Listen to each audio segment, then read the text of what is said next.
Hello friends, welcome to study for civil services. दोस्तों, आज हम बात करेंगे सिविल सेवा परीक्षा में प्रथम प्रयास में सफल ना होने के 10 प्रमुख कारण।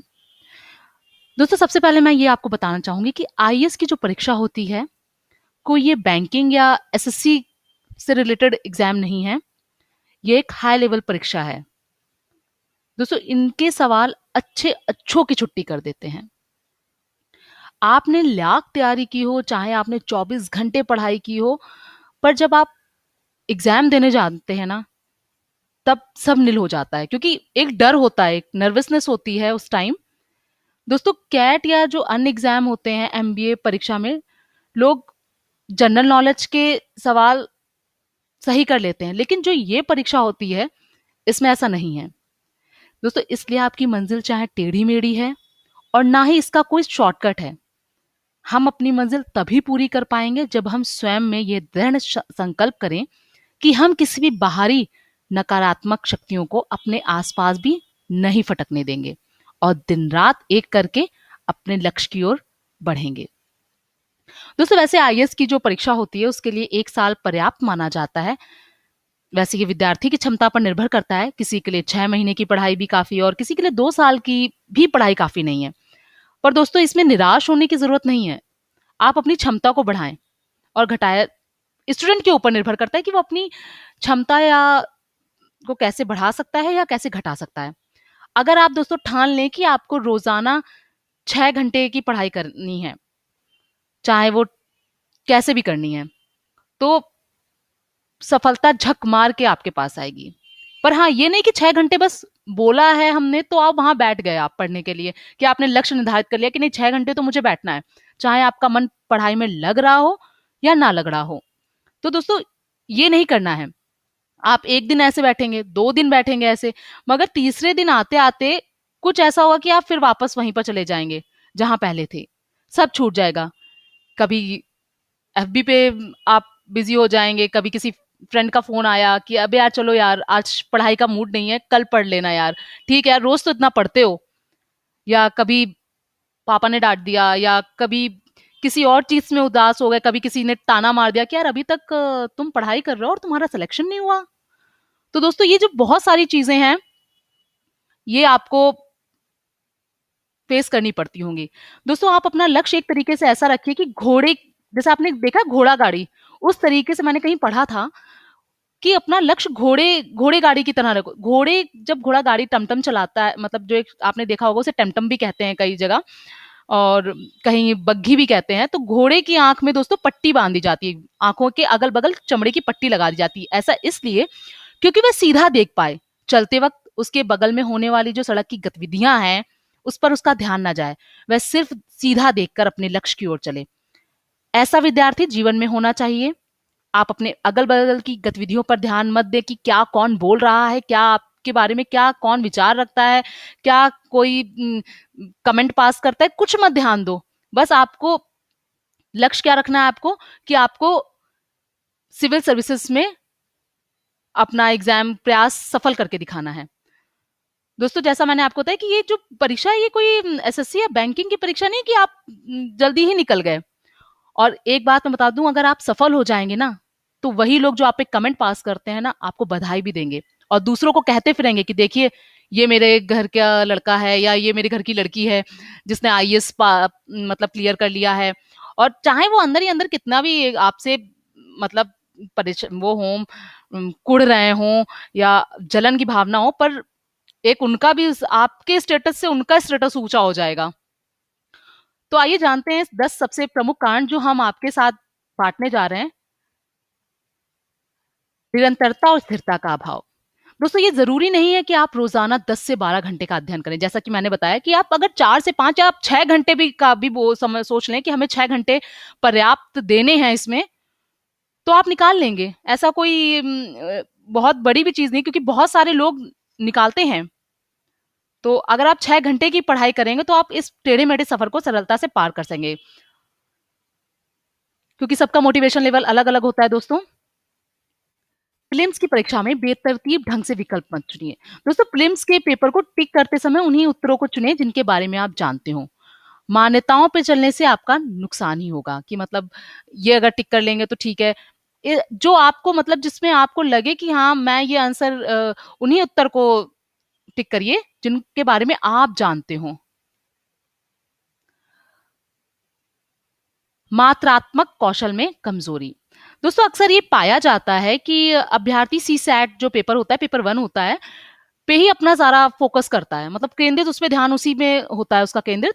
पर जो सीसैट जो पेपर होता है उस पे उसका कोई ध्यान नहीं होता, कोई फोकस नहीं होता, और नतीजा ये भुगतना पड़ता है उन स्टूडेंट्स को कि अगर वो रोजाना उस सीसैट 2 वाले पेपर पे ज्यादा ध्यान दे देते, थोड़ा सा मतलब 2-3 घंटे दे देते, तो अभ्यास कर लेते, तो शायद वो और अच्छा रिजल्ट ला सकते थे। पढ़ाई के दौरान ब्रेक ना लेना। दोस्तों कभी-कभी ऐसा होता है कि हम सोचते हैं कि नहीं ये पढ़ लें, थोड़ी देर बाद जाएँगे, थोड़ी देर बाद कभी-कभी ऐसा होता है कि हमारा सर फटने लगता है पढ़ाई कर के, और ना हमें जो हम समझ रहे हैं ना वो हमें समझ में आता है, और ना हम ज जहाँ जाने का सोच रहे थे या हम सोच रहे हैं कि कुछ भी मतलब दिमाग नहीं लगता है किसी चीज़ में। लंबे समय तक पढ़ना अच्छी बात है, लेकिन आपको थोड़ा बीच-बीच में ब्रेक लेना चाहिए, क्योंकि असल में हमारा दिमाग 45 मिनट से ज़्यादा ढंग से ध्यान केंद्रित नहीं कर पाता है। आपने देखा भी होगा कि स्कूल और मतलब कहीं भी यूनिवर्सिटीज में ही 45 मिनट के ही पीरियड होते हैं, व्याख्यान होते हैं। तो अगर आप लंबे सत्र के लिए बैठे हैं तो बीच में 10 से 15 मिनट का ब्रेक जरूर ले लें कि थोड़ा इधर उधर टहल के आ जाएं, छत पे टहल आएं, या फिर दुकान चले जाएं, कोई टॉफी ही लाने के लिए भले ही चले जाएं, पर जाएं। मिजाज और व्याकुलता प्रबंधन करने में सक्षम नहीं है। दोस्तों कई बार ऐसा होता है कि गहन अध्ययन सत्र के बाद जब हम छोटा ब्रेक लेते हैं तो कभी-कभी वो बड़ा हो जाता है। मतलब होता है कि हम दुकान 5 मिनट के लिए गए हैं और वहां पे दोस्त मिल गए, फ्रेंड्स मिल गए, तो हम काफी वहीं पे व्यतीत कर दिया हमने टाइम। तो वो 10 मिनट का टाइम आपका 2 घंटे हो जाता है, तो ये मत करिए। देखो लेकिन ऐसे समय में आपको अनुशासित और संतुलित रहने की जरूरत है। जब भी आपका मन पढ़ाई से ऊब जाए तो कुछ ऐसा करें जो आपको अच्छा लगता हो, ये आपको संतुष्टि और खुशी दोनों प्रदान करेगा। आत्मनिरीक्षण का अभाव। दोस्तों आपकी जो समस्याएं और कमजोरियों को आपसे बेहतर कोई नहीं समझ सकता है। हमारे अंदर क्या कमजोरी है, क्या प्लस पॉइंट है, हम नहीं, मतलब दूसरा नहीं जानता, हम ही जानते हैं उसको। तो आप इससे खुद से ही सुलझाने का प्रयास करें। आप अपनी अंदर झांक के देखना है, बाकी रास्ता आपने आप ही बन जाएगा। मतलब आपको अपनी कमियां खुद, कि अगर आपका ये जो भी एग्जाम आप दे रहे हैं सिविल सर्विसेज का क्यों नहीं हो रहा है, आप अपने पहले अपने अंदर की कमियां खुद समझें। किस चीज में आपके कौन सा सब्जेक्ट आप को नहीं समझ में आ रहा है, आप पहले खुद उसका आत्मनिरीक्षण, मैंने बोला ना जैसे कि आत्मनिरीक्षण का अभाव, तो पहले आपकी अपनी समस्याओं और कमजोरियों को आपसे बेहतर दोस्तों कोई नहीं जानता, ये हमेशा आप समझ के रखिए। हर जगह से विशेषज्ञ की सलाह लेना। दोस्तों ये समस्या अधिकांश उम्मीदवारों में पाया जाता है कि आपको कोई एक रणनीति चुन लेनी ही है जिस पे लगे कि आप चल सकते हैं, बस उसी को पकड़ लें। फिर ऐसा ना हो कि बीच रास्ते में उसे छोड़ दिया जाए, कोई नया तरीका ढूंढ लिया। ऐसा करने से ना सिर्फ आपका समय ही बर्बाद होता है बल्कि आप मंजिल तक भी नहीं पहुंच पाते हैं। तो दोस्तों ऐसा बिल्कुल मत करिए। जो आपको मतलब सलाह सबसे लीजिए, पर देखिए कि आपके लिए क्या सही है। दोस्तों कई बार क्या होता है कि प्री की तो तैयारी अच्छे से हो जाती है पर मेंस की नहीं होती, जवाब लेखन का अभ्यास नहीं करना। मतलब मेंस में ना सिर्फ आपको लिखना है बल्कि अच्छा भी लिखना है। ये नहीं कि आपको लिखना है वहां पे, पर क्या आप लिख रहे हैं उसमें, जो वो कॉपी आपकी चेक कर रहा है उसको वो चीज अच्छी लग रही है कि नहीं अच्छी लग रही है, जिसके लिए आपको रोजाना इसकी प्रयास करने की जरूरत है कि संतुलित उत्तर लिखने की कला निरंतर अभ्यास से ही मिल पाती है। तो इसलिए डेली 5-10 मिनट ही चाहे आप थोड़ा बहुत लिखें, पर लिखें। दोस्तों कई छात्रों का होता है कि उनकी आर्थिक स्थिति ठीक नहीं है। दोस्तों लक्ष्य की प्राप्ति के लिए वे कैसे आगे बढ़े। हमारे नसीब में हर कुछ नहीं होता है दोस्तों। आप देखिए हर किसी के नसीब में कुछ ना कुछ चीजें होती कि नहीं होती हैं। किसी के पास किताब खरीदने के पैसे नहीं होते, हजारों की किताबें वह खरीद सकता है, मगर दुर्भाग्य ये है कि उन्हें पढ़ने का उसके पास समय ही नहीं है। किन्हीं को एक किताब खरीदने के लिए 100 बार सोचना पड़ता है, पुरानी किताबें किसी को खरीद के बेचकर उन्हें नई किताबें लेनी पड़ती हैं। पर सोचिए आपके पास सिर्फ पैसे नहीं है, किन्हीं किन्हीं के पास लिखने के लिए हाथ भी नहीं होते हैं, और किन्हीं की आंखें कमजोर होती हैं। तो दोस्तों सबके पास दिक्कतें हैं, आप गरीब है अमीर है फर्क तो पड़ता है, पर उतना नहीं जितना हम सोच लेते हैं। किताबें उधार भी ली जा सकती हैं, पुरानी किताबों को भी कम दामों में खरीदा जा सकता है। प्रोफाइल के बारे में सुरक्षा। असल में प्रीलिम्स और मेंस को क्लियर करने के बाद आप अपने आपने आपको साबित कर दिया है, तो प्रोफाइल के बारे में सोचना आप क्या फायदा है कि आपने बीए किया है।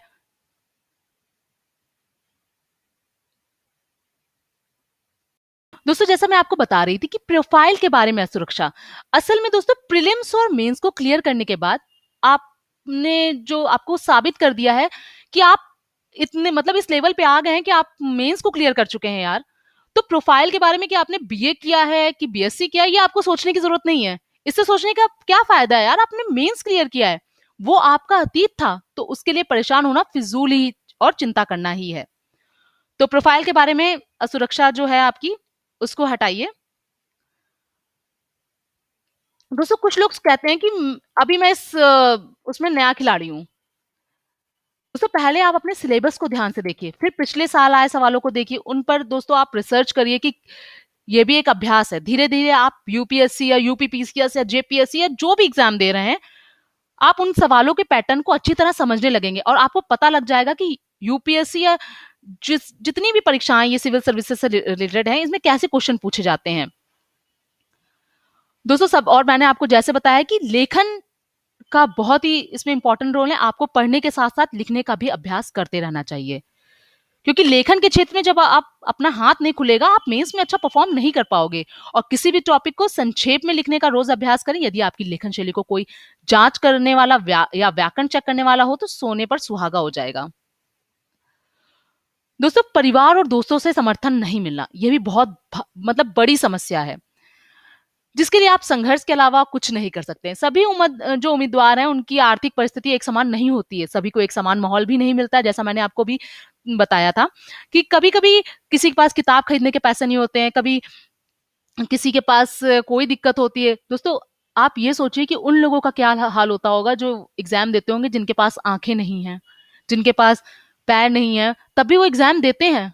लिखने के हाथ नहीं है, तो वो लोग भी एग्जाम देते हैं। वो कैसे? कठोर परिश्रम और अपने अपने आत्म मतलब उसमें करते हैं। वो अपनी उनके अंदर इतना कॉन्फिडेंस होता है कि वो उस कॉन्फिडेंस के बलबूते उस शिखर तक मतलब उस चीज के लिए पहुंच जाते हैं। सोचिए, और बहुत सारे लोग ऐसे हैं जिन्होंने फर्स्ट पोजीशन जिन्होंने मतलब पाई है इस चीज में। तो दोस्तों ये कोई रीजन नहीं होता है कि आपके पास आपको माहौल नहीं मिला, आपकी परिस्थिति नहीं अच्छी है, आर्थिक परिस्थिति नहीं अच्छी है, कुछ नहीं होता है। जब एक बार आप उस जगह पहुंच जाते हो ना, जब आप इन सब चीजों से ऊपर उठ जाते हो, तो कुछ नहीं, बस आपका यही होता है कि देखिए ये बच्चा मेंस क्लियर कर गया, या ये इनका लड़का है, ये लोग कहते हैं। तब आपकी परिस्थिति कोई नहीं कहता है। तो ये जरूरी हो जाता है कि आप अपने आप को मानसिक रूप से तैयार कर लें और आने वाली परिस्थितियों का डट कर सामना करें। दोस्तों हमने इस लेख में उन परेशानियों का जिक्र किया है जो इस बार के अधिकतर सफल उम्मीदवारों ने अपनी तैयारी के दौरान महसूस किया था। दोस्तों इसको आप सुनने के बाद या पढ़ने के बाद आप समझ सकते हैं कि आप कहाँ गलती कर रहे हैं और कैसे उसमें सुधार किया जा सकता है। अगर आपको ये अच्छा लगे तो लाइक करें और शेयर करना ना भूलें। दोस्तों कई लोगों का ये होता है कि मैं लगातार फेल हो रहा हूं और मैं टूट चुका हूं।